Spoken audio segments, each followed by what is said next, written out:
Bonjour à tous, bienvenue pour cette troisième conférence du cycle de conférences. Donc cette conférence sera présentée par Aurélie Ringeval de Luz. Cette conférence donc traitera, donc qui est professeur ici à l'université de Reims-Champagne-Ardenne. La conférence traitera donc du sujet le vigneron champenois, contexte et stratégie. Il y aura 1 heure de présentation et environ ensuite 1 heure également d'échange. Je vous laisse maintenant la parole. Merci. Vous m'entendez bien? Ça, c'est bon. Ok, donc merci de m'avoir introduite et présentée. Effectivement, je suis enseignante ici et je suis également chercheur associé au laboratoire Regard en recherche en économie et en gestion. Je suis plus particulièrement spécialisée dans tout ce qui est recherche en économie vitivinicole et plus particulièrement encore sur la filière du champagne. Et je vais vous parler aujourd'hui d'une partie des travaux que j'ai réalisés ces dernières années, travaux de recherche autour du vigneron champenois. Alors, cette présentation va s'articuler de la manière suivante. On va avoir 3 parties. La première sera peut-être un petit peu plus longue que les 2 suivantes. Une première partie donc sur le contexte de la recherche. J'aborderai rapidement le projet interdisciplinaire Univine dans lequel s'inscrit cette recherche, qui était financée par l'ancienne région Champagne-Ardenne. Et puis, je vous présenterai dans le reste de cette première partie les résultats des premiers résultats, en tout cas, d'un travail qui consiste à étudier l'évolution du contexte socio-économique dans lequel évoluent les vignerons champenois, travail qui a fait l'objet d'une publication dans la revue scientifique Économie rurale au printemps 2019. Ensuite, j'aborderai la typologie, un autre travail, mais qui en fait dans la continuité directe du premier, sur une typologie du vigneron champenois d'aujourd'hui, travail qui est en cours de valorisation puisqu'il a été envoyé il y a quelques mois à une revue scientifique anglo-saxonne. J'attends les retours. Les temps de la recherche sont assez longs. Et puis, je terminerai sur un travail avec une approche beaucoup plus marketing cette fois-ci, sur les packaging de champagne de vignerons. Comment introduire de l'innovation dans un secteur qui est quand même très traditionnel, puisqu'on est en train de parler de champagne, d'appellation d'origine, et puis en plus de vignerons, donc un produit qui a quand même un vrai lien avec la terre, le terroir, etc. Comment on fait pour introduire de l'innovation packaging dans tout ça? Ce troisième travail-là, qui est en cours de deuxième relecture, donc, et dont le processus de publication est aujourd'hui avancé pour, je l'espère, une publication prochaine dans la revue française de gestion. Voilà, donc la première partie de cette présentation, on y arrive. Le contexte de la recherche, un mot rapide sur Univine. C'est un projet qui fait partie des enveloppes émergence qui avaient été proposées, donc des financements de recherche régionaux, qui ont démarré en 2015 et qui se sont achevés à fin juin 2019. Un projet interdisciplinaire qui réunissait 9 chercheurs en sciences de l'homme et de la société, avec différentes disciplines qui étaient représentées, comme le droit, l'économie, la finance, l'histoire, la sociologie, l'ethnographie. 9 chercheurs qui sont issus de différentes structures, l'Université de Reims majoritairement, mais également Neoma, l'Institut international de la vigne et du vin en Champagne, qu'on appelle aussi plus couramment la Villa Bissinger. Et on a étudié dans ce projet Univine, alors chacun avec ses clés d'entrée différentes selon qu'on était historien, économiste, etc. On a étudié le monde champenois de 1945 à nos jours, parce qu'on faisait tous le constat que le contexte dans lequel évolue le vigneron champenois et son métier a beaucoup changé suite à la Seconde Guerre mondiale et jusqu'à nos jours, quoi, notamment avec le développement de la manipulation, des expéditions de champagne par les vignerons. Et puis aujourd'hui, on est dans une tendance un petit peu à un retour en arrière, le désengagement des vignerons. Le métier aussi au niveau de la viticulture qui a beaucoup évolué avec les normes environnementales qui sont de plus en plus présentes, dont il faut tenir compte, des pratiques de plus en plus respectueuses de l'environnement. Enfin bref, tout un ensemble de choses, d'éléments qui nous faisaient penser qu'il était intéressant d'étudier plus avant cet acteur économique important dans la région et malgré tout méconnu. Alors, maintenant, j'arrive dans la partie contexte que moi j'ai étudiée, qui a fait l'objet de la publication dont je parlais dans la revue Économie rurale. On s'intéresse, alors je vais adopter une approche en entonnoir, c'est-à-dire que je vais vous montrer d'abord les enjeux, en fait, quel est l'intérêt de regarder le champagne et le vigneron champenois. Il faut savoir que au niveau de l'économie française, l'agroalimentaire, c'est le deuxième poste positif de la balance commerciale derrière l'aéronautique, devant les cosmétiques. Donc, c'est une industrie qui est importante en fait pour l'économie française. Au sein de l'agroalimentaire français, si on descend d'un niveau dans mon entonnoir, il y a les vins. Les vins sont un très gros contributeur à ce poste positif, puisqu'en réalité, on importe énormément de nourriture produites ailleurs qu'en France. Par contre, au niveau des vins, on est des exportateurs nets, c'est-à-dire qu'on exporte beaucoup plus en quantité et aussi en valeur que l'on importe de vin. Le marché français reste encore aujourd'hui relativement fermé aux vins étrangers. Même si ça se détend un petit peu, hein, ça s'ouvre, mais de très, très progressivement. Au sein de ces vins français, je descends encore d'un niveau dans mon entonnoir, il y a le champagne. Et le champagne est un gros contributeur au solde positif des vins français dans la balance commerciale française, puisque le champagne, en valeur, c'est un tiers des exportations françaises de vin.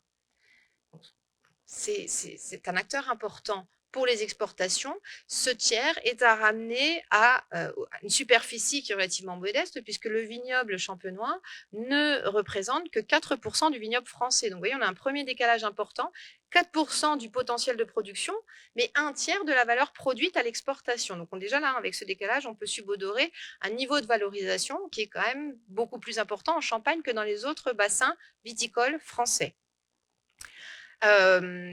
La Champagne, c'est également 18% de l'ensemble des exploitations viticoles françaises. Donc, même chose, on a 4% du potentiel de production, mais on rassemble 18% des exploitations. Ça veut dire que, grosso modo, avec des exploitations plus petites, on vit aussi bien, voire mieux que dans d'autres régions viticoles françaises. L'idée, c'est donc de montrer qu'on a encore une fois peut-être un succès économique, une performance économique supérieure à ce qui peut s'observer dans d'autres régions viticoles en France. Dernier indicateur qui peut compléter un petit peu ce premier panorama rapide, depuis 2000, le vignoble français a diminué d'environ 17%. Donc là, je parle des superficies plantées en vigne, hein, le nombre d'hectares plantés qui a diminué de 17%, alors que le vignoble champenois, lui, il a progressé sur la même période de 9%. Donc pendant qu'on arrache des vignes dans certaines régions qui ont des difficultés importantes, Languedoc-Roussillon, Sud-Ouest, un petit peu certaines régions de Bordeaux également, etc., eh bien en Champagne, on plante. Et le chiffre de 9% pourrait être beaucoup plus important encore si on n'était pas déjà arrivé aux limites en fait, de l'appellation Champagne. On ne peut plus aujourd'hui planter plus en Champagne puisqu'il n'y a plus la place. Alors, on a des auteurs, je vais essayer d'être assez modérée dans le recours à la littérature scientifique, mais il y a des auteurs, Scotty et Valli, qui estiment qu'on mesure la compétitivité d'agents économiques à leur capacité à produire et vendre des biens ou des services sur un marché donné, de telle sorte que la demande préfère leur offre à celle des concurrents. Donc, si on met en parallèle ce que je viens de dire, c'est-à-dire la réussite du champagne par rapport aux autres filières vitivinicoles françaises, il semblerait qu'elle soit beaucoup plus compétitive en fait que les régions voisines. Cette performance économique supérieure du champagne, elle a été malgré tout remise en cause dans le courant des années 2000 avec une accélération assez nette. En fait, il y a un point d'inflexion qui se situe au moment de la crise de 2008. Depuis 2009 et les années suivantes, jusqu'à nos jours, on a une situation qui est beaucoup plus contrastée, qui est beaucoup moins florissante, on va dire, que ce qu'on a pu voir par le passé en Champagne. Alors même que, ce qui est assez paradoxal, c'est qu'on est sur un marché des vins effervescents qui est le segment le plus porteur actuellement du marché mondial du vin. Il y a plusieurs grands segments dans ce marché mondial. C'est le marché des vins effervescents qui est de loin le plus dynamique, qui enregistre la croissance la plus élevée à la fois en volume et en valeur. À titre de comparaison, entre 2005 et 2015, les exportations italiennes de vins effervescents ont progressé de 216%. Les exportations espagnoles de 55%, on parle de volume ici. La France, c'est-à-dire les vins mousseux français hors champagne, de 32%. Et le champagne de seulement 16,5%. Alors vous me direz 16,5% quand on démarre déjà d'un niveau d'exportation qui était beaucoup plus élevé que dans les autres régions que l'on cite ici, et notamment certaines régions françaises, mais aussi les vins effervescents italiens ou espagnols. Ce 16% reste relativement honorable, mais il y a quand même un décalage important qui se crée. En résumé, le marché mondial des vins effervescents est très, très dynamique aujourd'hui, et c'est une dynamique dont les champenois ont beaucoup de mal à bénéficier. Donc, en tout cas, ce n'est pas eux qui l'apportent, c'est certain. C'est un marché qui est toujours dominé par le champagne malgré tout. Le champagne, alors si je reste sur la période qui est étudiée là, puisque je m'appuie sur une étude de France Agrimaire qui n'a pas été remise à jour depuis 2016, donc je n'inventerai pas les chiffres. Alors, si on reste basé sur ces chiffres-là, le champagne représentait encore à ce moment-là 13% des volumes produits et consommés dans le monde, du vin effervescent, et 17% des volumes exportés pour malgré tout 64% de la valeur. Mais tous ces chiffres sont quand même clairement en baisse, si on devait les comparer 10 ans en arrière, et puis encore plus si on remontait plus loin. D'ailleurs, si on fait un petit point sur la situation en interne en Champagne, ce qui s'est passé, c'est assez paradoxal, c'est qu'on n'a pas forcément pris acte des difficultés à vendre le champagne suite à la crise de 2008. Et donc, pendant un certain nombre d'années, on a continué à récolter plus que ce dont on avait besoin en Champagne. Si on fait une moyenne des expéditions sur 10 ans, donc entre 2008 et 2018, c'est-à-dire post-crise en réalité, on expédiait en moyenne 313,7 millions de bouteilles. J'ai voulu volontairement lisser les effets conjoncturels. Certaines années, on vend un peu plus, d'autres années, on vend un peu moins. Bon. Toujours en moyenne sur 10 ans, on a produit l'équivalent de 339,4 millions de bouteilles récoltées, produites ensuite. Ce qui veut dire que tous les ans, en fait, on a été en surproduction à hauteur de 26 millions de bouteilles, donc un surstock à la fin des 10 ans de 260 millions de bouteilles.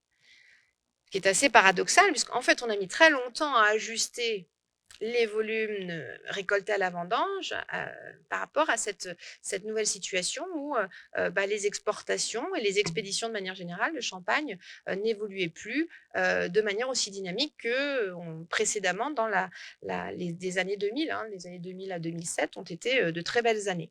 On se retrouve aujourd'hui avec un stock, d'après les chiffres du comité Champagne, en 2018, le dernier chiffre connu, un stock de 1,4 milliard de bouteilles en champagne, ce qui représente en fait 4,6 années d'expédition, contre un stock moyen sur la décennie 2000 de 3,6 années. Et on disait déjà à l'époque, j'ai fait quelques années au CIVC, à l'époque on parlait déjà de stock très élevé, d'un ratio de stock très élevé, 3,6 années d'expédition. Aujourd'hui, on est monté à 4,6.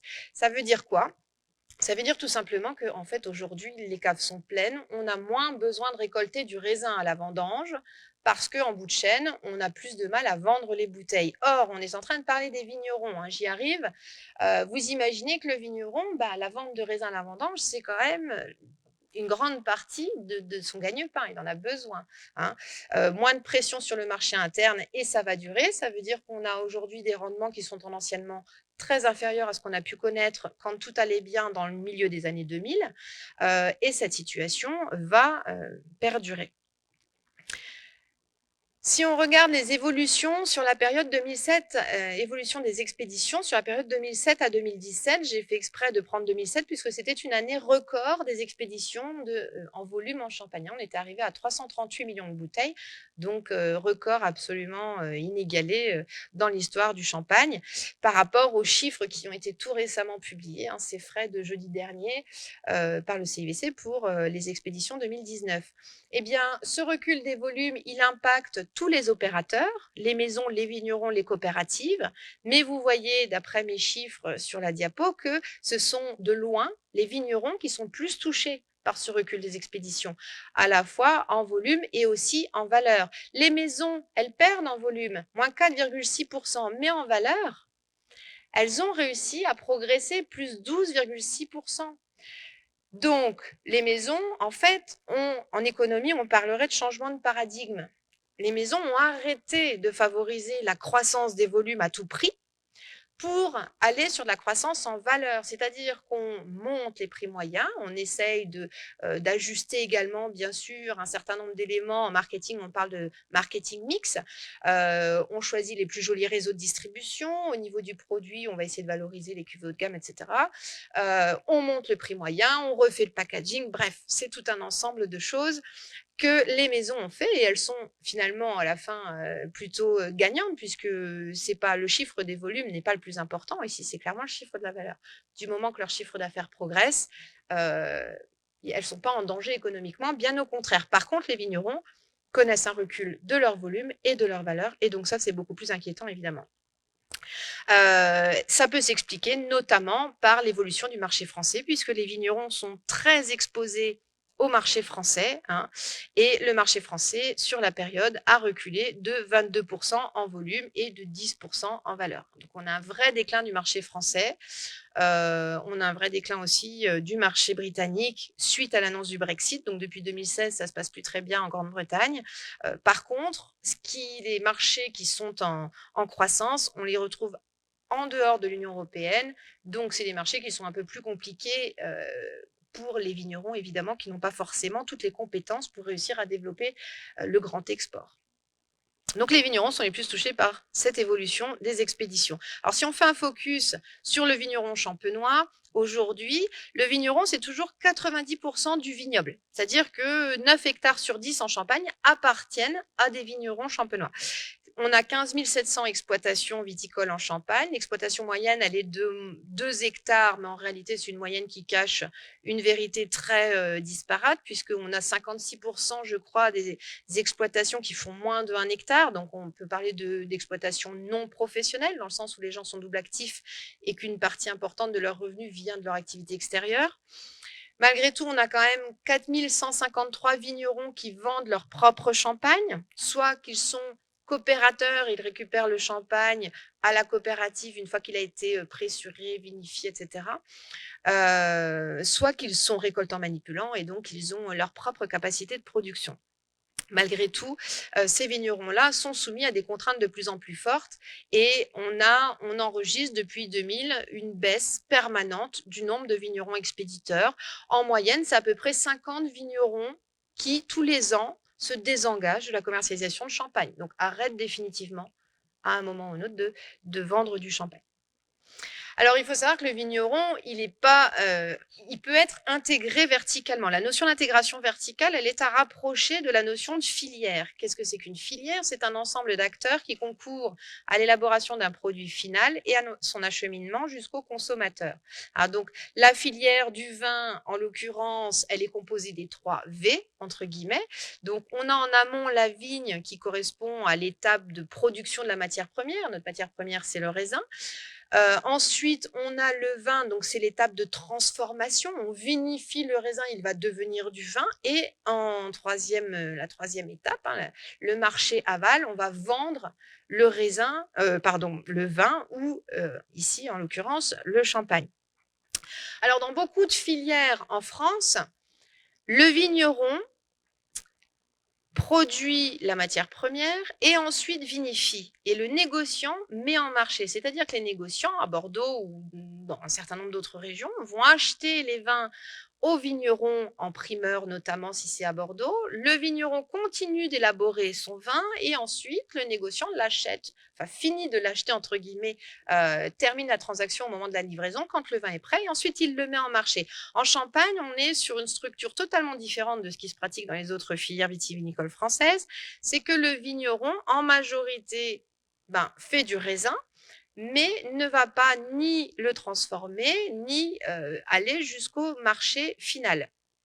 c'est beaucoup plus les maisons qui, en fait, achètent le raisin, hein, et vont ensuite vinifier et vendre.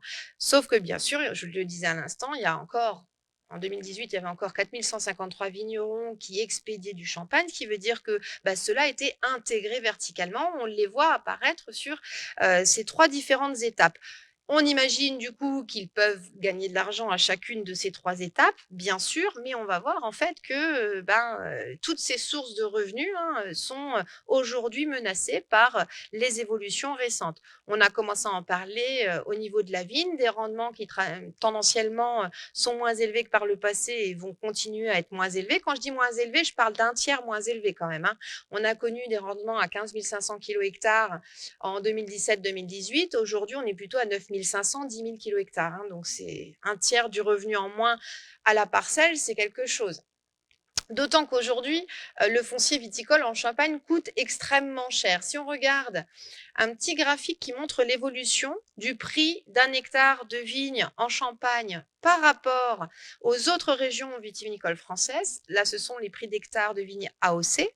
On voit que déjà au début de la période, en 91, le prix du champagne était nettement plus élevé que le prix d'un hectare de vigne dans une autre région française. Bon, et ce prix déjà un petit peu déconnecté n'a fait que progresser de manière très importante, exponentielle, on pourrait dire.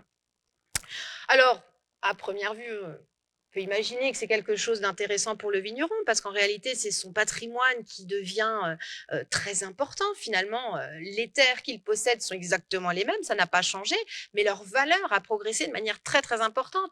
Ça peut paraître être une bonne chose. En réalité, quand on creuse un peu, ça n'est une bonne chose que dans un seul cas de figure, c'est le vigneron, le fils d'exploitant qui va hériter de l'exploitation de ses parents, qui ne souhaite pas poursuivre l'exploitation et qui revend. Alors là, oui, celui-là, il est gagnant, on est d'accord. Il aura payé des droits élevés au niveau de la transmission, mais quelque part, il restera gagnant. Maintenant, le vigneron qui s'installe et qui veut continuer l'exploitation de son père, de son grand-père, des différentes générations avant lui, lui, il a un certain nombre de contraintes qui sont importantes. Il va falloir que déjà, il amortisse ses droits de succession qui sont très élevés. Le vigneron qui, lui, sans parler de ce cas de figure de la transmission, mais un vigneron qui est en cours de vie active, très souvent, ils sont propriétaires d'une partie de leur exploitation, mais ils louent aussi une autre partie de leur exploitation. Et quand ils louent, ils ne sont pas à l'abri qu'il y ait une transmission dans la parcelle qu'ils louent et que le repreneur souhaite vendre cette parcelle. Alors, mon pauvre vigneron, s'il veut pauvre vigneron, je prends des guillemets, mais s'il veut conserver le même périmètre dans son exploitation, il va devoir essayer de racheter la parcelle en question. Et cette parcelle va coûter très cher et donc va plomber durablement ses comptes, voyez. Et puis, il n'aura pas forcément, d'ailleurs, la possibilité de racheter. Vous voyez, donc ça pose un problème parce que le foncier, c'est l'outil de production, le raisin, c'est le produit. Le prix du raisin, quand on regarde l'augmentation, hein, la progression du prix du raisin ici, sur la même période que ce que je viens de vous montrer, quasiment, là, c'est une évolution en indice en partant de 91. On a l'évolution du prix du raisin, on a l'évolution du prix du foncier. Donc, en fait, on a notre produit dont le prix évolue beaucoup, beaucoup moins vite que le prix de l'appareil de production, là, ici, notre foncier viticole. Et donc, évidemment, la rentabilité à l'hectare chute, le retour sur investissement s'allonge toujours plus. Aujourd'hui, certains estiment qu'il faut 60 à 70 ans pour amortir un hectare de vigne, ce qui a peu de sens, en fait, d'un point de vue économique ou même d'un point de vue humain, quand on sait qu'on a une vie active de 40, 42 ans, ça va peut-être s'allonger, mais on n'arrivera pas à 70 ans de vie active de sitôt. Donc, on a un problème. Alors là, c'est sur l'amont de la filière. Vous savez, la partie vigne qui est défavorable aux vignerons. Les évolutions sont défavorables aux vignerons champenois. On a un niveau de stock élevé. Ce niveau de stock élevé, il se traduit par une baisse durable des rendements moyens à la vendange. Je l'ai vu. Une augmentation du prix du foncier viticole qui entraîne un certain nombre de problèmes comme des transmissions de plus en plus coûteuses, des difficultés à étendre l'exploitation, voire même parfois à maintenir son périmètre. Un prix du raisin qui progresse 5 fois moins vite que le prix du foncier. Bref, en amont, une baisse nette de la rentabilité des vignerons champenois. Et qu'est-ce qui se passe en aval? On a commencé à en parler un petit peu en introduction, hein, la situation en aval, on a vu, le marché mondial des vins effervescents, il est florissant sur les 10, 12 dernières années, 15 dernières années même, alors que les expéditions totales de champagne en volume sont plutôt en recul. Les vignerons sont ceux qui accusent le plus fort recul de leurs expéditions. Résultat, moins 19% de vignerons expéditeurs depuis 96. Hein. Donc ça fait pas loin de 1000 vignerons expéditeurs qui se sont désengagés, qui ne sont donc plus aujourd'hui que viticulteurs. Ils livrent le raisin à la vendange et puis leur travail s'arrête là. On a une baisse d'attractivité du champagne en général et des champagnes de vignerons en particulier. Donc on voit à la lumière de ces évolutions que les vignerons forment une catégorie de moins en moins favorisée.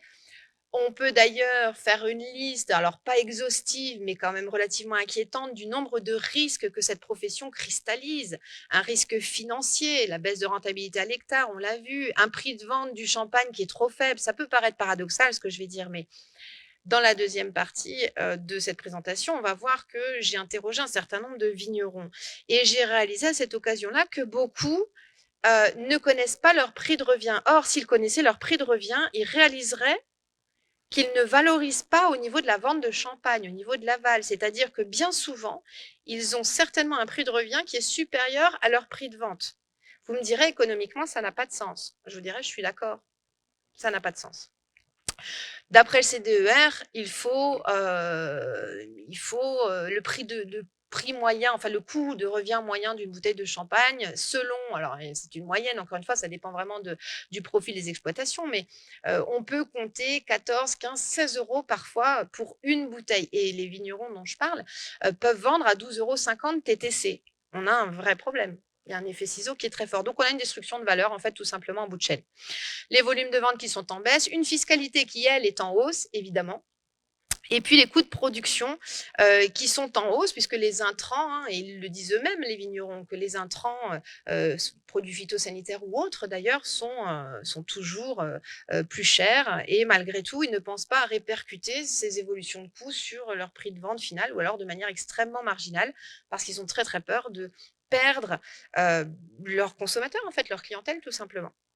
Un risque social également, avec des difficultés toujours plus grandes à embaucher ou à augmenter les salariés. Donc, il faut trouver des salariés qui veulent bien faire ce métier qui est quand même physique, qui est pénible. Hein, c'est une grande pénibilité au travail. Des problèmes de mise en œuvre des obligations patronales qui sont toujours plus nombreuses. Ça va en lien avec le point suivant sur le risque administratif, c'est-à-dire qu'il y a toujours plus d'administratifs. Hein. Les contraintes sont en constante progression. Or, il faut bien penser que notre vigneron, il faut qu'il soit partout, en fait. Il faut qu'il soit à sa vigne, il faut qu'il gère son exploitation. S'il vend en plus du champagne, il va falloir qu'il gère cet aspect vente qui est extrêmement chronophage. Si en plus il est récoltant manipulant, vous rajoutez l'étape intermédiaire de vinification. Enfin, c'est vraiment un métier multicasquette qui demande énormément de temps, de polyvalence, d'investissement pour un retour sur investissement qui, encore une fois, hein, je fais des généralités, mais qui n'est pas toujours forcément intéressant dans le nouveau contexte que j'ai décrit. Rajouter à ça le risque environnemental, puisqu'il y a une pression de l'opinion publique et de l'État toujours plus grande pour une viticulture propre. Hein. On a encore entendu parler fin 2019 quand il parlait de mettre en place des zones de non-traitement, vous savez, aux abords des maisons, etc. Ça a beaucoup de sens, bien sûr, d'un point de vue écologie, environnement, etc. Sanitaire aussi pour la protection de la santé des personnes qui vivent près des vignes. Mais c'est encore une pression supplémentaire pour le vigneron qui doit être sans reproche à tous les stades. Le risque sur la transmission, dont on a déjà parlé un petit peu, les prix très élevés du foncier viticole champenois qui engendrent de nombreux problèmes de succession et accentuent le morcellement déjà très important du vignoble, qui rend le travail de plus en plus difficile, de plus en plus coûteux. On a un vignoble qui est extrêmement morcelé. La parcelle moyenne en Champagne, c'est 12 arts, hein, donc c'est du jamais vu. Il n'y a pas d'autre région viticole comme ça. Enfin, et ça va continuer à se morceler, puisque aujourd'hui, on a, je crois, 20% des exploitants qui ont plus de 50 ans. Donc, dans les 10 années à venir, ça va encore continuer comme ça. Conséquence, pour faire face à leurs problèmes de trésorerie, certains vignerons vendent leurs vignes à des groupements viticoles ou à des négociants qui acceptent en retour de faire un bail aux vignerons vendeurs. Donc on arrive à des situations un peu ubuesques où le vigneron est totalement à court de trésorerie, se met à vendre ses terres en signant en contrepartie un bail qui fait qu'il continue à les exploiter mais elles ne lui appartiennent plus. Bon. Symptomatique quand même d'une situation qui pose question. Alors, ça, ce sont des grandes généralités. On en arrive à notre deuxième partie. On se dit, malgré tout, on connaît tous des vignerons qui ont une belle notoriété, qui font des vins qui sont reconnus pour leur qualité, qui peuvent vendre à l'autre bout de la planète. Donc, finalement, est-ce qu'on peut faire des généralités tout le temps sur le vigneron? Peut-être qu'il peut être intéressant de s'intéresser un peu plus à, essayer d'étudier un peu plus en profondeur cette catégorie d'acteurs économiques est finalement assez hétérogène. L'idée ici était donc de dresser une typologie du vigneron champenois d'aujourd'hui pour mieux le comprendre et essayer de voir en fait quelle catégorie était le mieux armée pour faire face aux évolutions du contexte socio-économique et quelles autres catégories étaient les plus exposées finalement aux risques engendrés par ce nouveau contexte socio-économique. On voulait volontairement prendre de la distance par rapport à la catégorisation administrative classique. Selon cette catégorisation administrative, vous avez les viticulteurs, donc ceux-là, ils vendent au kilo, leur travail s'arrête à la vendange. Ensuite, vous avez les RC, les récoltants coopérateurs, donc ça sont membres d'une coopérative, c'est-à-dire qu'ils livrent leurs raisins à la coopérative, à la vendange, et puis soit la coopérative pressure, vinifie, fait vieillir le vin et leur rend en bout de chaîne, soit ils ne reprennent pas du tout leur vin et la coopérative vend sous sa marque propre. Et puis la troisième possibilité, c'est le récoltant manipulant. Donc celui-là, il garde ses raisins pour tout ou partie. Il peut quand même en vendre un petit peu à la vendange et pour de la trésorerie, par exemple, et puis garder le reste. Certains gardent 100%, mais ils ne sont pas très nombreux. Et vinifier leur propre vin, ensuite le mettre en marché. Bon. Cette catégorisation administrative, en réalité, elle ne nous apprend pas grand-chose, elle ne nous permet pas de comprendre les stratégies à l'œuvre et ce qui peut expliquer que certains s'en sortent mieux que d'autres. Donc, on a mené une grande étude selon deux volets. Un premier volet qualitatif, donc là, je dis on parce que j'ai été bien aidée, je remercie d'ailleurs à cette occasion Erwan Thomas qui était chargé d'études dans le cadre de cette enveloppe Une Vigne dont je parlais en introduction et qui a fait une partie des entretiens avec moi et qui a aussi fait l'intégralité des retranscriptions. Donc une aide très appréciable.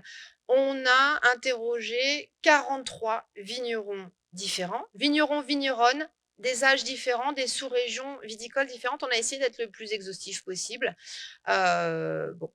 On a eu un matériau extrêmement riche. À partir de ça, on a déjà commencé à établir une première typologie des vignerons qu'on a souhaité affiner et quantifier par un second volet dans notre approche, l'étude quantitative. Donc, diffusion massive d'un questionnaire par voie électronique à l'ensemble des ressortissants. Et là, je remercie le comité Champagne et le syndicat général des vignerons qui ont relayé le lien vers le questionnaire en envoyant par mail à tous leurs adhérents à 2 reprises, puisqu'il y a une relance qui nous a permis d'obtenir quasiment 1000 réponses. Et comme on s'intéressait plus particulièrement aux vignerons expéditeurs, on se retrouve avec un joli taux de représentativité de 13,2%. Pour vous donner un ordre d'idée, on est content quand on commence à avoir 5% de représentativité sur un échantillon. Donc 13%, on va pouvoir commencer à faire des choses un petit peu plus pointues avec une certaine robustesse statistique. Les thèmes abordés dans le volet qualitatif et quantitatif étaient le vigneron lui-même, donc mieux le connaître, son âge, genre, formation, etc. Et puis son exploitation, les différentes activités sur l'exploitation, la taille de l'exploitation, etc. Et la commercialisation de champagne, le cas échéant. On arrive à une typologie composée de 5 catégories différentes selon le degré d'intégration verticale. Vous vous rappelez ce que je vous ai montré, que la filière en 3 étapes. Donc, on va aller crescendo dans le niveau d'intégration verticale des 5 catégories que je vais évoquer ici. La première concerne les viticulteurs. Là, on n'a pas d'intégration verticale. Le viticulteur, il est resté sur une seule étape de sa filière. il vend son raisin à la vendange et c'est terminé pour lui. Pour cette catégorie-là, on a un taux de représentativité qui est beaucoup plus faible sur notre échantillon parce qu'en fait, on a pratiquement la moitié de nos répondants qui sont des viticulteurs, mais leur nombre, la population totale de viticulteurs champenois étant très importante, on tombe à 3,6% de représentativité. Donc, on va très vite sur cette première catégorie. On n'a pas le droit statistiquement d'aller très loin dans son étude ici. La superficie moyenne des répondants était de 3 hectares. Donc, déjà, ce sont ceux qui ont une certaine taille vous voyez, on n'est déjà pas représentatif. Je vous disais tout à l'heure, la moyenne des vignerons, des exploitations viticoles, c'est 2 hectares. Hein. Donc là, on a déjà un premier signal d'alarme. Ils sont couramment double actifs malgré tout. Ces vignerons appartiennent à des coopératives bien souvent ou alors vont livrer du raisin au négoce. L'intérêt pour la vigne est avant tout économique. Ils se soucient relativement peu d'écologie ou d'environnement parce que, par exemple, ce sont ceux qui ont eu le plus bas taux de certification dans l'échantillon. On continue, donc on arrive sur ceux que l'on a nommés les traditionnels. Alors eux, ils expédient du champagne, mais ça ne représente que, entre guillemets, 26% de leur chiffre d'affaires. Donc ils présentent un faible degré d'intégration verticale. En moyenne, ils ont 4,5 hectares dans leur exploitation. Ce sont majoritairement des récoltants coopérateurs, donc ils n'ont pas investi dans la manipulation sur leur exploitation. Ils n'exportent pas tellement, 76% n'exportent pas du tout, 23% sont également agriculteurs à côté. Et le prix moyen de leur champagne, parce qu'en fait, systématiquement, on leur a demandé le prix TTC de leur bouteille la moins chère et le prix TTC de leur bouteille la plus chère, qui serait du coup la bouteille la plus chère, l'équivalent d'une cuvée de prestige en fait chez une maison. Eh bien, leur prix moyen, il est de 14,40 € TTC pour la bouteille la moins chère et de 20,79 € pour la bouteille la plus chère. Ça veut dire que pour eux, une cuvée de prestige, c'est 21 € TTC, quoi. Ou moins. Bon, ça présente en fait un niveau de valorisation qui est relativement faible.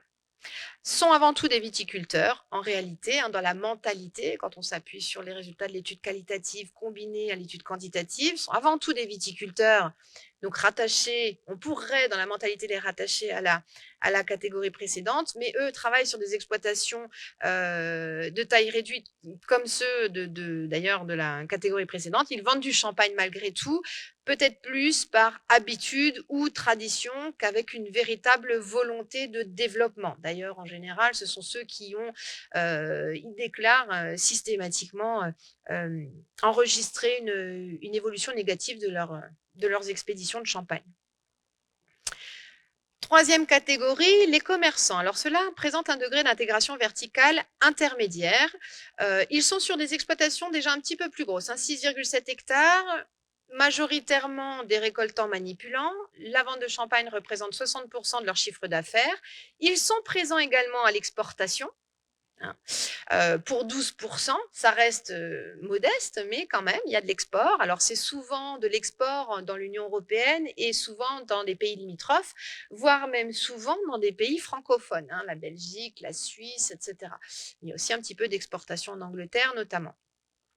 Là, les prix moyens sont un petit peu mieux valorisés, hein, mais ça reste encore assez proche de ce qu'on a vu pour les vignerons traditionnels. Prix moyen compris entre 14,95 € pour la bouteille la moins chère et pas loin de 30 € pour la bouteille la plus chère. 66% d'entre eux déclarent avoir enregistré une stagnation ou une baisse de leurs expéditions au cours des 10 dernières années. Hein. Donc, ils sont à peu près sur la même évolution assez peu enviable finalement que celle enregistrée pour les vignerons traditionnels. On a une approche cette fois-ci très pragmatique du métier qui combine la vente de raisins et de vins dans une optique de maximisation des revenus, c'est-à-dire que dans le discours, ces vignerons-là, ils nous disent oui, je vends moins de champagne, alors du coup, pour pas alourdir les stocks, je vends plus de raisins à la vendange, c'est pas grave.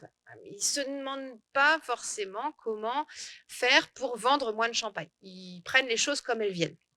Leur argument commercial principal repose sur leur bon rapport qualité-prix qui compense une notoriété comparativement faible. On avance encore, on arrive à la quatrième catégorie, les pionniers. Ceux-ci présentent un fort degré d'intégration verticale. Cette fois-ci, la vente de champagne représente les 2 tiers de leur chiffre d'affaires, dont plus de la moitié qui est réalisée à l'export. Donc là, il y a une approche beaucoup plus professionnelle, beaucoup plus d'implication dans la commercialisation du vin sur le marché aval. Ceux-là enregistrent majoritairement une hausse de leurs ventes, comme quoi les évolutions qu'on a étudiées dans notre partie 1, en fait, elles ne s'appliquent pas à toutes les catégories de vignerons. 29% d'entre eux pratiquent également le no-tourisme, 48% d'entre eux ont une certification viticole. Ça peut être Terra Vitis, ça peut être haute valeur environnementale, ça peut être du bio, de la biodynamie, mais en tout cas, à un moment ou à un autre, à des degrés divers, ils sont soucieux d'environnement. Cette fois-ci, les prix du champagne sur le marché aval sont quand même nettement plus élevés, hein, on a sauté un cran, compris entre plus de 20 € déjà pour le prix de la bouteille la moins chère, ce qui présente un bon niveau de valorisation, et dans tous les cas, on sait qu'on n'est plus en train de détruire de la valeur, et ça peut monter jusqu'à 50, 51 €. Alors après, encore une fois, ce sont des prix moyens. Certains vignerons, dans mon échantillon,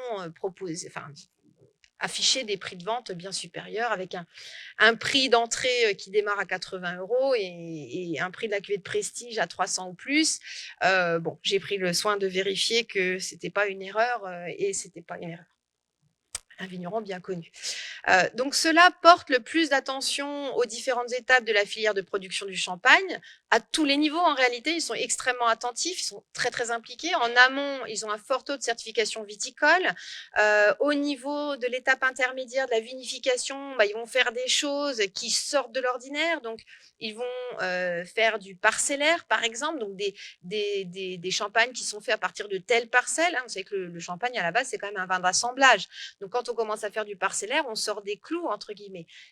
C'est bien parce que ça donne aussi des choses à raconter et puis ça permet de valoriser.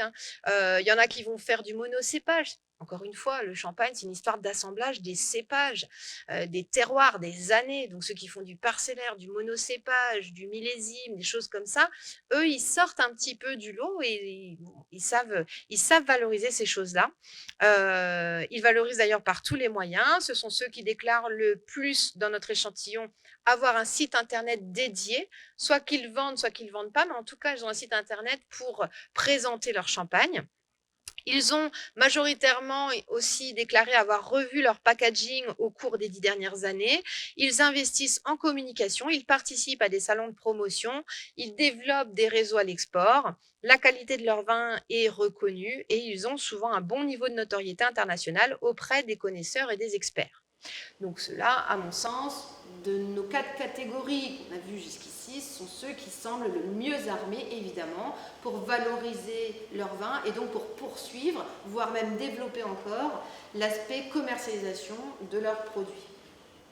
Et il y a une 5e catégorie qui est en fait une sous-catégorie des pionniers que l'on vient d'étudier. On les a nommés les puristes.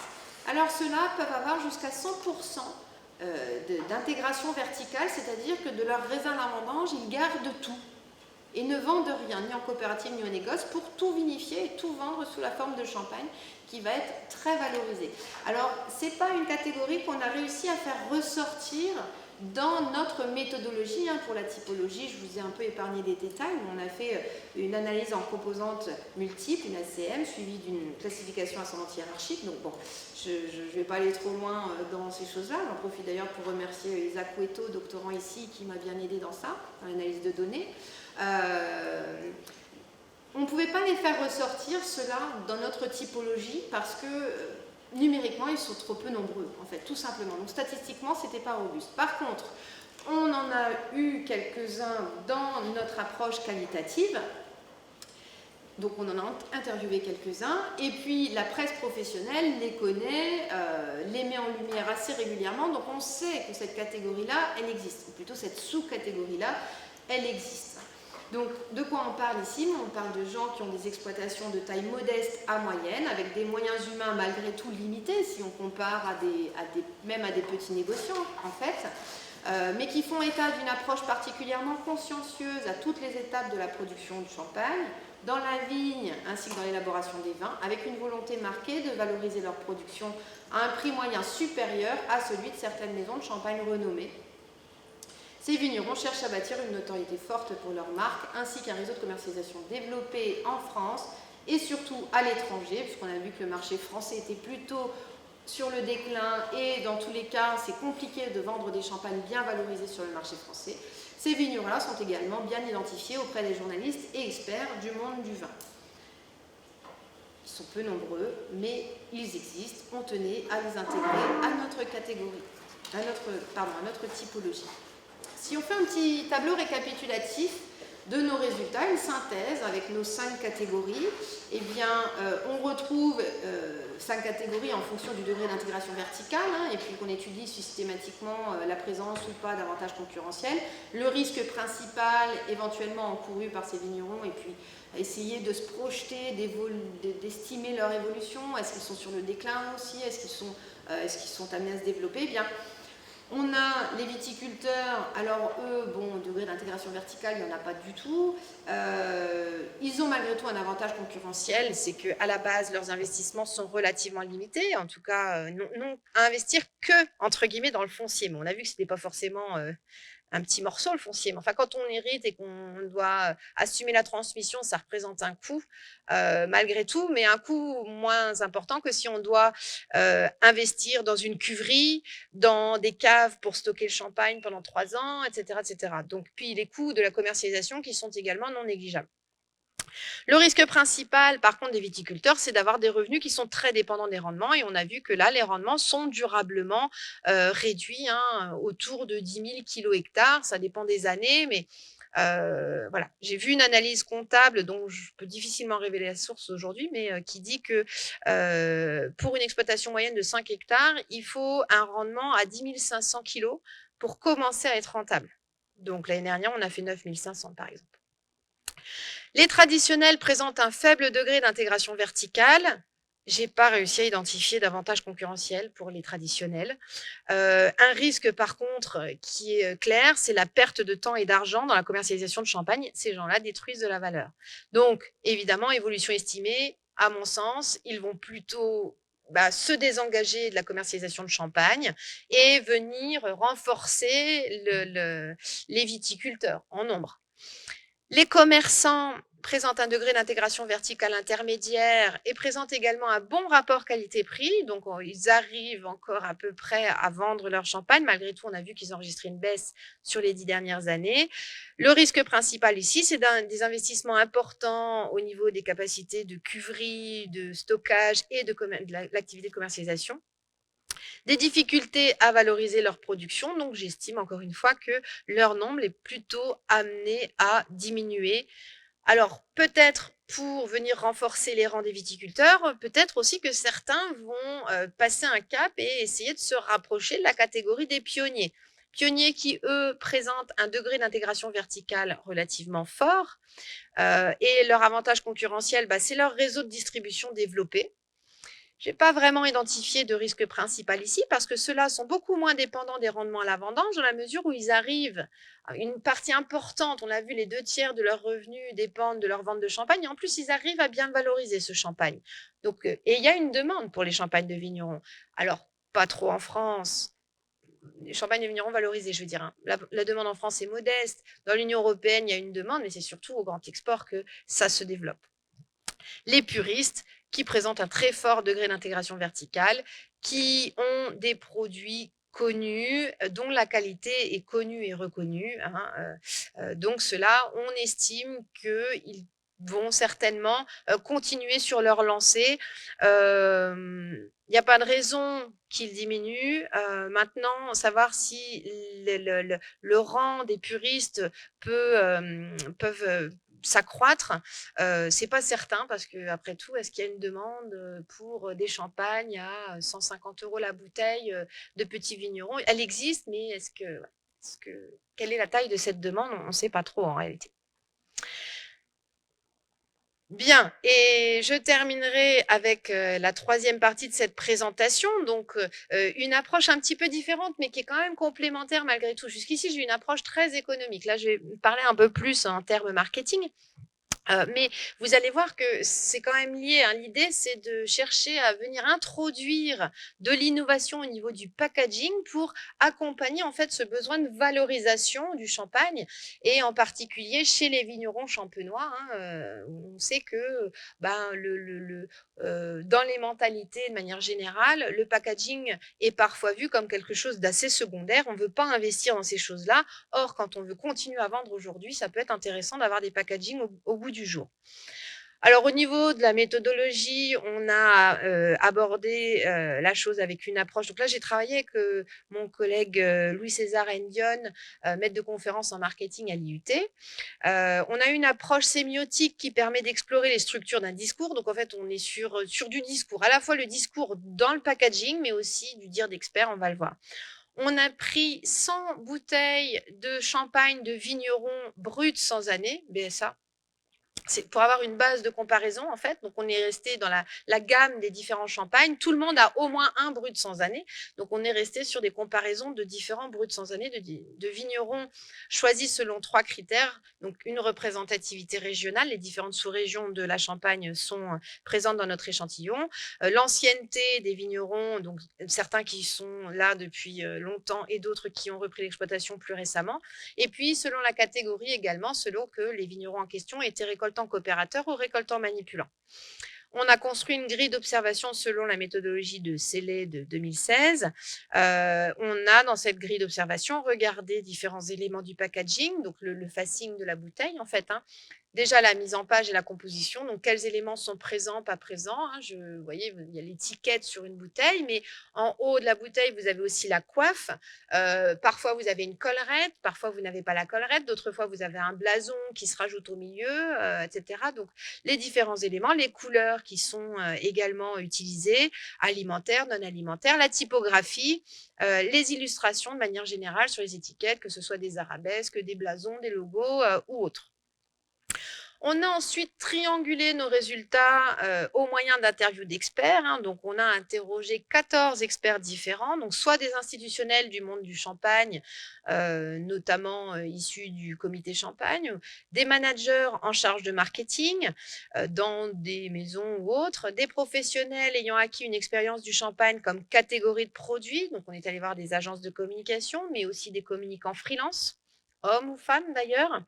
Et des professionnels de l'habillage du champagne. Donc, on est allé voir les 2 principaux imprimeurs de la maison et on a également pu échanger avec leurs infographistes. On a analysé tous ces résultats dans une grille qui nous a permis de compléter notre première approche avec les étiquettes. Et le résultat principal, c'est le carré sémiotique qui permet de finalement opposer les 2 termes qui sont d'un côté la tradition, de l'autre côté la modernité. Certains packaging étaient très, très traditionnels, d'autres beaucoup plus modernes. Et en fait, entre ces 2 extrêmes, vous avez un continuum. Donc, il y a des degrés de modernisation plus ou moins importants du packaging. Sans vouloir rentrer trop dans le détail de la méthodologie du carré sémiotique, en gros, on oppose tradition et modernité. Et en face de tradition, on a le pas moderne. En face de moderne, on a le pas traditionnel. Enfin bref, ça fonctionne un petit peu dans tous les sens. Surtout, ce qu'il faut retenir ici, c'est qu'on a pu établir 4 catégories différentes de packaging de champagne de vigneron, les traditionnels, les patrimoniaux, les transitionnels et les disruptifs. Et ceux-là, en fait, je les étudie rapidement, l'un après l'autre, dans les 2 diapositives suivantes. Avec des exemples, c'est peut-être un peu plus parlant quand on a des visuels. Donc, les packaging traditionnels, ceux-là n'ont pas été revus. C'est simple. Ce sont les deux exemples-là. Alors, 2 exemples parmi beaucoup d'autres, hein, dans notre échantillon, bien sûr, mais on a une multiplication importante de l'information et des codes champagne pour maximiser la légitimité du produit. Alors, notamment, au niveau de ces codes champagne, on a fait ressortir que, en fait, on avait l'appellation champagne plus la marque. Souvent, la marque, elle est composée de 2 éléments. Soit c'est un prénom, un nom, soit c'est un nom composé.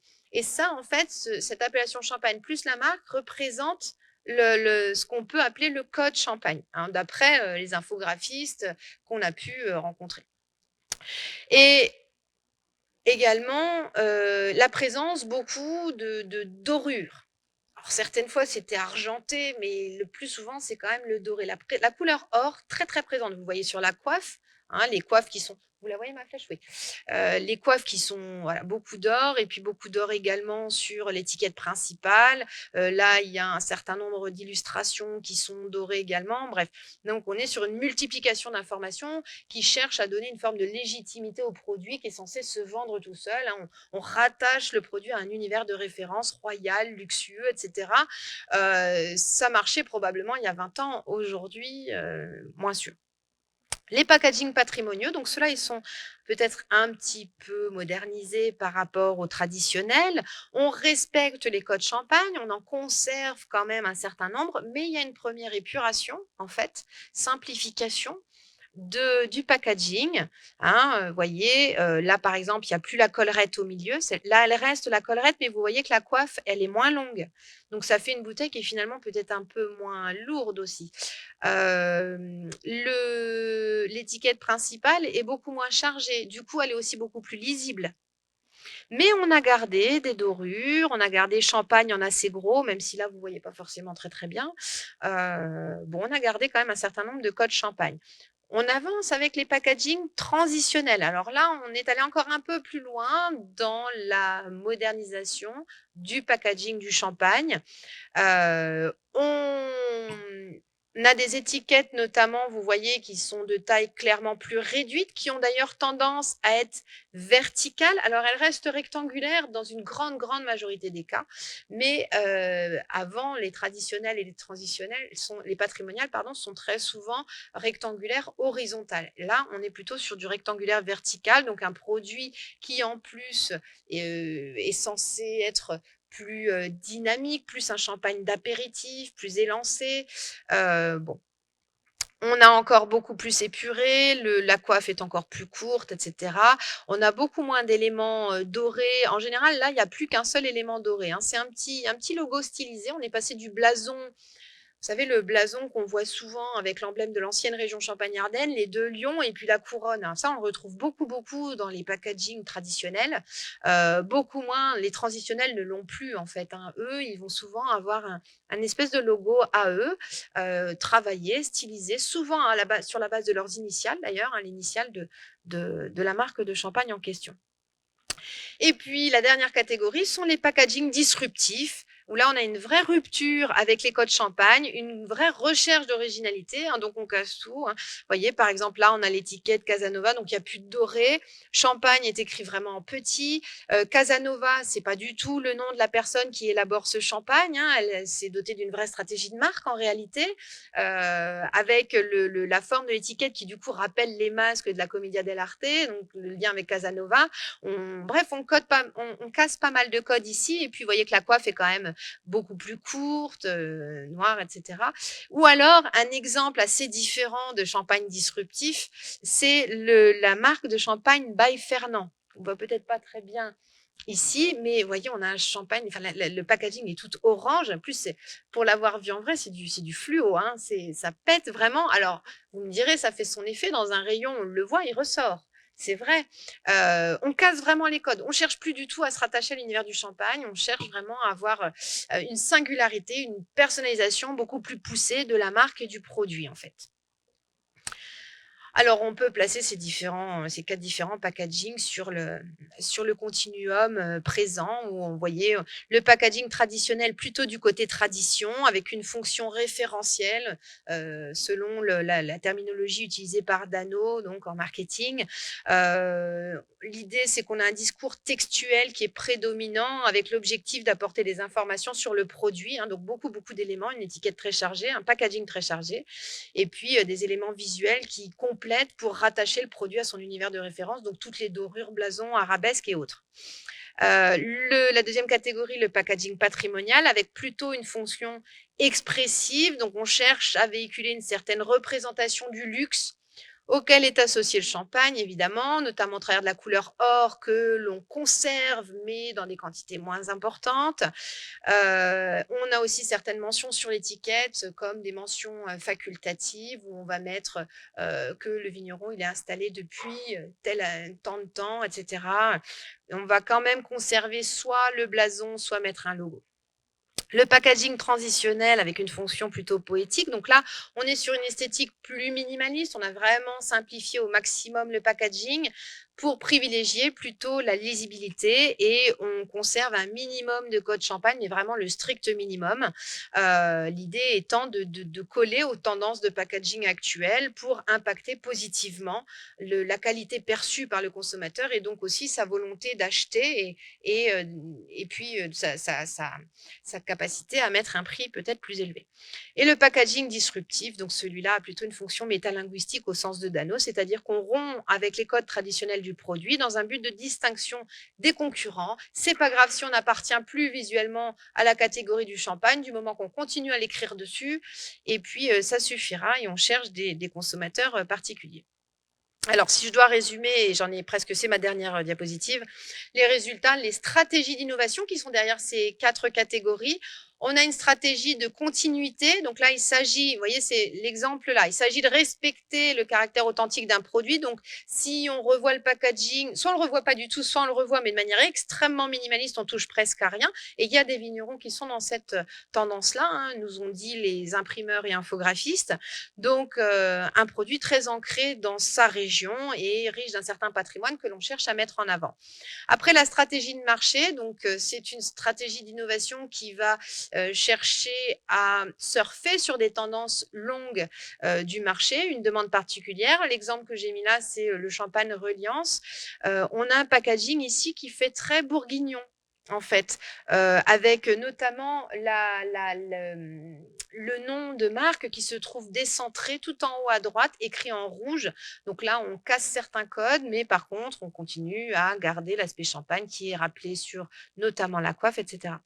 La stratégie de marque, là, donc l'idée, c'est de créer une autre image, d'épurer au maximum, de mettre en avant le nom avant tout. Et là, dans l'exemple qui est donné, Champagne, c'est écrit en tout petit et en dessous de la marque, ce qui est quand même relativement rare, puisqu'on a quand même beaucoup plus souvent Champagne écrit, on va dire, en termes de typographie, c'est les lettres qui composent l'appellation Champagne vont faire un tiers des lettres qui composent la marque et en tout cas toujours au-dessus.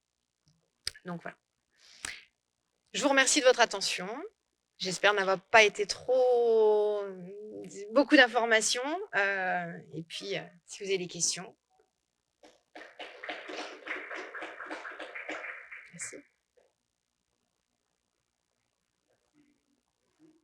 Présentation. Donc, nous avons maintenant 1 heure d'échange. Alors, est-ce que quelqu'un aimerait poser des questions ou intervenir? Oui.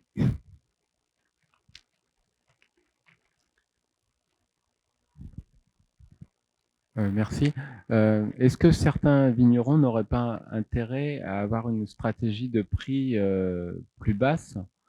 Alors, j'ai entendu sur la remarque sur les coûts de revient, mais ça pourrait peut-être aller dans le sens d'un élargissement du périmètre de production, parce que il y a encore des espaces qui seraient disponibles. Et le problème, c'est qu'il y a une stratégie générale de l'Union des maisons de champagne et puis du syndicat général des vignerons qui va à l'encontre de ça, d'une baisse des prix. Mais ça, c'est favorable et ça va aussi avec l'augmentation du prix du foncier. C'est favorable en fait aux maisons de champagne. Et on voit, juste pour terminer, on voit qu'il y a un développement notamment du Prosecco, enfin des vins effervescents, créments et autres, peut-être du cava prochainement, qui peut se faire aussi au détriment du champagne. Donc il y a la stratégie de hausse des prix et de croissance dans le marché du luxe, notamment à l'export. Bon, certes, elle a son intérêt, mais surtout pour certains, comme vous l'avez montré, et pas pour les plus petits. Alors, il y a plusieurs choses dans votre question, donc je vous remercie. Une chose est certaine, c'est que les coûts de production sont aujourd'hui toujours plus élevés. Une autre chose est certaine, c'est que la taille permettrait difficilement de mettre en place des économies d'échelle en Champagne. Il y a eu plusieurs études qui ont été faites par le passé à ce sujet-là, notamment justement à cause du coût de revient de la matière première qui est très important finalement dans le coût de revient du produit fini. Du coup, le vigneron, je ne crois pas qu'il a possibilité de faire baisser son coût de revient. Son coût de revient augmente mécaniquement parce que le coût des produits phytosanitaires, des intrants de manière générale, augmente parce que quand on a des salariés, c'est pareil, les coûts liés au salaire augmentent, etc. Le prix de la vie augmente de manière générale. Donc, finalement, chercher à augmenter le prix du champagne que l'on vend, c'est juste une nécessité économique.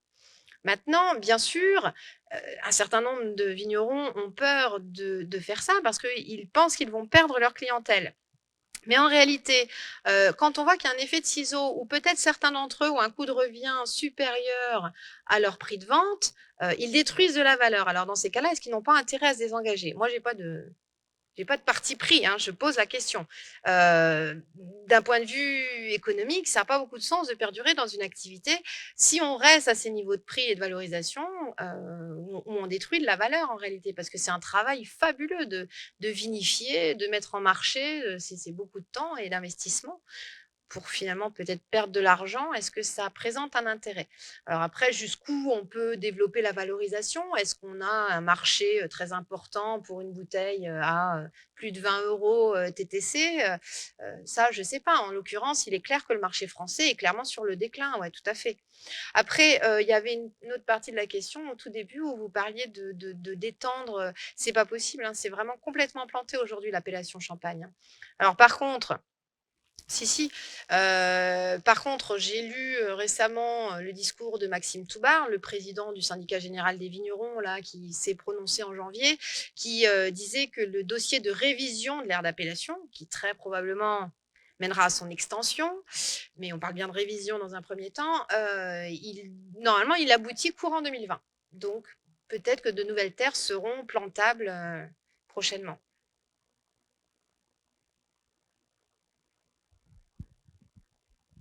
Merci. Oui, juste un ajout, c'est ce que vous disiez aussi au début, c'est-à-dire la baisse en volume et puis l'augmentation en valeur pour les maisons de champagne et la baisse en valeur pour les autres. Comme vous le disiez, c'est limité, la production en volume a été limitée. Et on sait très bien que, surtout avec les bonnes années, hein, il y a énormément de raisins qui finissent par terre ou qui restent sur les vignes.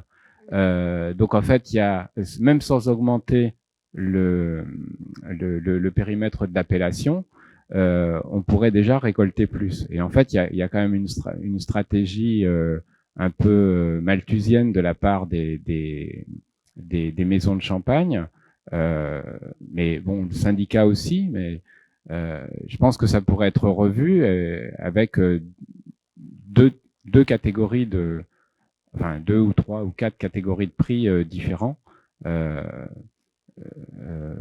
Voilà, mais on voit bien quand même qu'il y a des intérêts qui dominent au détriment des petits récoltants. Disons que les rendements à la vendange, ils sont décidés non pas par le CIVC qui les applique, mais ils sont décidés par les deux présidents. Donc le président du syndicat général des vignerons, aujourd'hui Maxime Toubard, et le président de l'Union des maisons de champagne, aujourd'hui Jean-Marie Barrière. Et ils doivent, cette décision sur les rendements cristallise des rapports de force, hein, ça c'est certain, parce que d'un côté les vignerons, ils ont intérêt à ce que les rendements soient les plus importants possibles, puisque finalement, eux, leur périmètre de production, il ne change pas, mais plus je peux récolter. Vous imaginez bien qu'à 6 ou 7 euros le kilo, si je récolte 10 000 kilos ou 15 000 kilos, je n'ai pas le même revenu à la fin. Bien sûr, le vigneron, il a intérêt à ce que ce soit plutôt 15 000 que 10 000 quand il vend sa récolte. On est d'accord. Maintenant, on a vu aussi dans ma présentation que les stocks étaient extrêmement élevés liés à la baisse des ventes en volume durable. Or, du coup, les maisons n'ont plus intérêt à ce qu'il y ait autant de rendement, hein, parce qu'on monte à 15 000 kilo-hectares, parce que en fait, elles n'ont pas besoin d'acheter tout ce raisin-là. Qu'est-ce qui se passerait si on décidait quand même de produire 15 000 kilos? Ben, c'est simple, l'offre de raisin serait supérieure à la demande, donc le prix chuterait.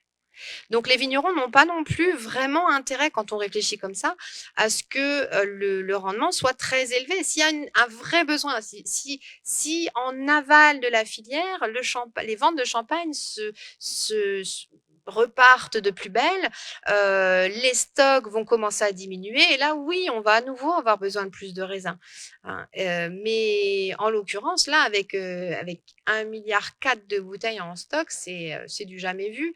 Et donc, ça a aussi du sens pour préserver les intérêts des uns et des autres de ne pas mettre des rendements trop élevés à la vendange, me semble-t-il. Même si, bien sûr, la situation n'est pas idéale pour le vigneron, hein, ça c'est clair. Quelqu'un d'autre souhaite intervenir?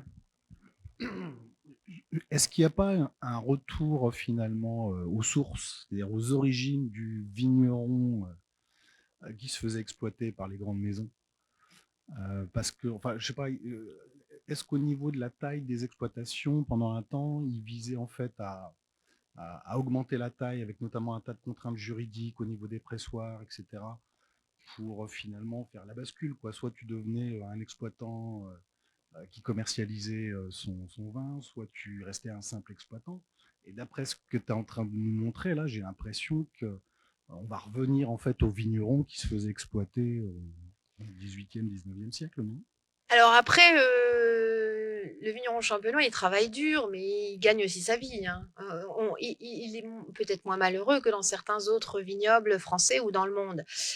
Donc, je pense qu'en 2020, il est moins exploité dans le sens pauvre, on va dire, et assujetti et sans autre choix dans la vie que le vigneron d'il y a 100 ans. Mais c'est assez paradoxal, c'est que l'histoire montre, et là, dans notre projet Univigne, il y a Yves Tesson, l'historien, qui a fait un travail formidable, qui nous a montré que dans l'entre-deux-guerres, ce sont paradoxalement les maisons qui ont encouragé les vignerons à développer la vinification et la commercialisation. Parce que les maisons, suite à la crise de 29 et tout ça, dans les années 30, n'arrivaient plus à vendre leur champagne. Et donc, elles avaient peur que les vignerons se mettent à arracher leurs vignes pour faire autre chose à la place. Et pour essayer d'éviter ça, que les vignerons se désintéressent de la production de raisins, qu'ils continuent à faire, parce que ce n'était pas intéressant pour les maisons d'investir dans le vignoble. Elles voulaient que ce soit les vignerons qui prennent ce risque-là, mais elles ne voulaient pas qu'ils s'en détournent trop. Donc, elles les ont aidés financièrement, elles les ont aidés même. Alors, toute première coopérative, ça a été mitigé, il y a eu des réactions contre la création de la première coopérative. Puis quand ensuite, les maisons ont réalisé que les coopératives étaient un outil d'indépendance pour les vignerons, mais que, en fait, pour elles, c'était pratique aussi, les coopératives, parce que finalement, les coopératives récolter le raisin de plein de vignerons différents. La coopérative du village récupérait les raisins de tous les vignerons du village. Elle pressurait, puis ensuite, elle vendait le vin clair à la maison. Et la maison se rendait compte que pour la même quantité de matières premières, il n'y avait plus qu'un seul interlocuteur. Donc là, il y avait un vrai gain de temps.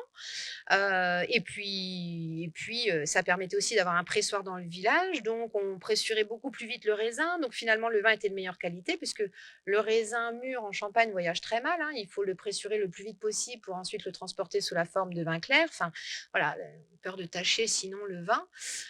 Et il faut que le vin de Champagne soit le plus clair possible, ce qui est une vraie gageure, hein, sur le plan technique en fait. On ne s'en rend pas compte comme consommateur, mais il y a une grande technicité derrière tout ça. Donc c'est assez drôle de voir que les maisons ont vraiment favorisé le développement des vignerons, expéditeurs et voire même des coopératives. Et aujourd'hui, on a un petit retour en arrière, effectivement, de vignerons qui se désengagent parce qu'ils se prennent l'effet ciseau avec... si vous voulez, les vignerons qui ont beaucoup développé, alors il y en a eu avant-guerre et puis il y en a eu encore plus qui ont développé les expéditions après-guerre. Et notamment, dans les années 70-80, les Français allaient directement chez l'exploitant, prenaient 3 caisses, repartaient chez eux, ou remplissaient le coffre, hein, selon la consommation, ou selon qui se groupait, repartaient chez eux, et puis ils avaient leur champagne pour l'année. Et puis, ils revenaient tous les ans toujours chez ce petit vigneron. Puis, ils étaient contents d'avoir ce petit plan bien précis de ce vigneron qui faisait le bon champagne qu'ils aimaient bien, à un prix tout à fait attractif, et ça leur convenait. Donc, en fait, ces vignerons-là n'ont jamais appris à commercialiser, ils n'en ont jamais eu besoin. Il faut quand même rappeler qu'en France, on a commencé à enseigner le marketing dans les années 90, hein, au passage. Le marketing, on ne connaissait pas. Ces gens-là n'ont jamais suivi de formation pour vendre ou faire du marketing ou quoi que ce soit. Ils n'avaient pas besoin. Le consommateur toquait à la porte. Le consommateur des années 2000, il est très, très différent. D'abord, on est hautement infidèle. Hein, c'est pas parce qu'on a aimé un champagne qu'on va racheter systématiquement le même. On va y revenir, mais on va peut-être essayer d'autres choses. On est friand de nouveautés. On veut être séduit. Il faut des packaging qui soient un peu accrocheurs, etc., etc. Enfin, le packaging qui faisait très royaliste, qui faisait très légitime, entre guillemets, il y a 40 ans, aujourd'hui fait cheap. Excusez-moi l'expression, mais... Donc, le consommateur a énormément changé, sauf que ceux qui ont développé dans les années 80 leur commercialisation, ils ne savent pas comment parler à ce nouveau consommateur. Ils n'ont pas les outils pour ça. Et d'ailleurs, j'en parle pas là dans la présentation, mais c'est vrai que très souvent, ceux qui sont sur des packaging un peu plus récents et qui sont dans la catégorie un peu... plutôt des pionniers, ce sont des gens qui sont dans la profession depuis 15 ans ou moins, je dirais.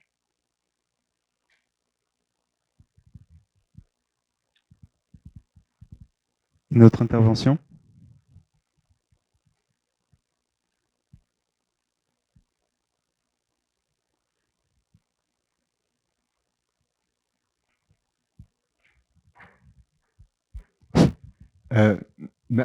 Ça marche. Merci Aurélie. J'ai un tonne de questions. Je vous ai déjà entendu. Tout ce que je peux dire. Bon courage. Il faut, oui. Fabrice Thuriot a dit plusieurs choses que je voulais évoquer. Est-ce que le facteur, disons, monopole du nom de Champagne joue sur le plan des vignerons? Je parle parce qu'il faut savoir que les effervescents, ça augmente partout dans le monde. Donc c'est un véritable, pas seulement en France, mais sur le plan mondial, parce que le commerce est mondial maintenant. Ce sont des véritables concurrents. Alors donc, est-ce que les juristes, je suppose, regardent donc l'aspect juridique de ce monopole, entre guillemets, donc la marque qui est déposée, mais quel est le résultat économique, je veux dire? C'est quand même, est-ce que ça a un facteur pour les vignerons? Une question très générale, peut-être je peux après redemander. C'est formidable là, ça c'est votre étude sur 4 ans, n'est-ce pas? Est-ce qu'il y a des projets de continuer? Est-ce que vous voyez des grandes faiblesses qu'il faut continuer? Je suppose il y a beaucoup, mais juste spécifique. Et puis j'ai quand même, vous dites que c'est les chercheurs SHS, donc droit économique, enfin les sciences sociales, et ça c'est très intéressant. Vous n'avez pas vraiment évoqué comment ils sont travaillés ensemble. Mais est-ce que vous pensez pas que la qualité, ça veut dire le input des scientifiques, la faculté de sciences, est-ce que ça joue un rôle aussi dans le marketing de Champagne? Et ça, ce n'était pas apparemment dans votre groupe de recherche. Alors, j'aurais dû noter les questions. Pierre, si j'en oublie, n'hésitez pas à me redire. Donc, le collectif, là, on a échangé beaucoup, mais à ce stade, à ma connaissance, il n'y a pas eu de travail commun. C'est-à-dire, moi, j'ai beaucoup échangé avec Yves Tesson, qui était l'historien. On a envie d'écrire un papier d'histoire économique. On n'a pas encore pris le temps de le faire. On n'a pas fini d'exploiter tout le formidable matériau qui est issu de ce projet-là. Donc, on n'a pas fini. Là, je vous ai présenté une partie en fait de ma recherche. C'est pas l'intégralité de de ma recherche sur les dernières années, mais c'est ce que j'avais sélectionné pour aujourd'hui. Il y a bien sûr d'autres choses qui sont en cours, d'autres prolongements. Alors maintenant, sur l'interaction entre les chercheurs et le tissu professionnel, c'était un peu le sens de la fin de votre question, c'est ça, hein? La fac de sciences. Oui, non, mais les professionnels, ça. Oui, il y a un vrai lien entre la fac de sciences et la filière qui est plus difficile à établir entre les SHS, enfin les sciences sociales et la filière. Alors, moi, je m'y emploie depuis un certain temps, avec un temps disponible limité, mais je m'y emploie. Il y a de plus en plus de conférences qui s'organisent, hein, notamment grâce à l'Institut Georges Chapasse, qui fait un travail formidable. Donc, on a des échanges de plus en plus fréquents avec la filière sur notre recherche. On est le 17 février, le 17 mars, je fais une intervention sur ce même thème à Pierry, là, pour la FDSEA, Fédération des agriculteurs. Je ne sais pas exactement. Me suis pas penchée sur la question, mais ils veulent savoir, ils veulent mieux connaître mes travaux, ils veulent que j'intervienne, ça les intéresse. Donc, je pense que le discours que je tiens peut les aider aussi à faire passer des messages politiques, peut-être, même si je ne veux pas forcément être utilisée à des fins politiques, mais il y a des constats qui sont sans appel d'un point de vue strictement économique, c'est sûr. Effectivement, vous me faites rappeler qu'il y a une partie de la question, de la première question à laquelle je n'ai pas répondu concernant l'histoire, la concurrence avec les Prosecco, Cava et autres vins effervescents. C'est vrai que c'est un marché qui est extrêmement dynamique aujourd'hui dans le monde, principalement en volume. Hein. Si vous écoutez un peu le discours des Champenois et notamment Pierre-Emmanuel Tétinger qui parle beaucoup de ce genre de choses, le discours dominant, c'est de dire que de toute façon, la Champagne a une production limitée et qu'on n'a donc pas vocation à être bu par tout le monde dans le monde. Voyez, et que peut-être ces bulles plus facile pour un premier abord, pour un néophyte, quelqu'un qui ne connaît pas grand-chose au vin. Ce sont des vins qui vont être fruités, qui vont être peut-être moins complexes que le champagne, qui vont être surtout beaucoup, beaucoup moins chers et qui vont être très marketés. Peut-être que ces bulles-là vont amener le consommateur néophyte à commencer à déguster des vins effervescents et puis au fur et à mesure de sa vie active, de l'augmentation de ses revenus, de sa consommation de vins effervescents, il aura envie de découvrir de nouvelles choses et de monter en gamme et donc d'arriver au champagne. Donc, il est possible de voir cette concurrence comme pas véritablement une concurrence en fait, mais plutôt un genre de pont pour amener les consommateurs, les nouveaux consommateurs vers la consommation de champagne. Je trouve que ça fait sens, ouais. Cette façon de voir les choses, effectivement. Ouais, ouais. Oui, un autre sujet, ce n'était pas le sujet aujourd'hui, ce sont les maisons de champagne. Parce que, bon, c'est des mastodontes. Et l'autre jour, j'ai entendu parler Rémi Krug. Alors, Krug, n'est-ce pas? et, sur l'image, le sujet général était l'image, mais toute la soirée, toute son exposé, un long exposé, était sur la qualité. Et pas seulement la qualité du vin, du champagne, mais aussi la commercialisation après. Et je vois bien que les pauvres vignerons, vous venez de le dire, ils n'ont pas les moyens. Et ils n'ont pas les moyens vis-à-vis des maisons de champagne. Et bon, c'est bien que vous dites que les pionniers ont un avenir devant eux, mais les commerçants non. Donc, je suppose, enfin, selon votre tableau, donc, je suppose, ce qu'on veuille ou non, c'est un peu comme dans l'agriculture en France, pardon pour les petits, mais ils n'ont pas tellement, sauf si on les donne subvention, ne sais pas quoi, mais il n'y a pas d'avenir pour les petits agriculteurs en France, sauf si on est bio ou des choses comme ça. Et donc, peut-être pour le champagne, c'est la dure réalité de la vie. Alors, je nuancerai un tout petit peu, c'est qu'il y a un acteur important qu'on n'a pas évoqué là et qu'on n'évoque pas non plus, que vous n'évoquez pas non plus dans votre question, c'est les coopératives. Et je pense que dans la Champagne d'aujourd'hui et de demain, les coopératives ont un rôle toujours plus important à jouer comme forme de entre guillemets, contre-pouvoir face aux maisons.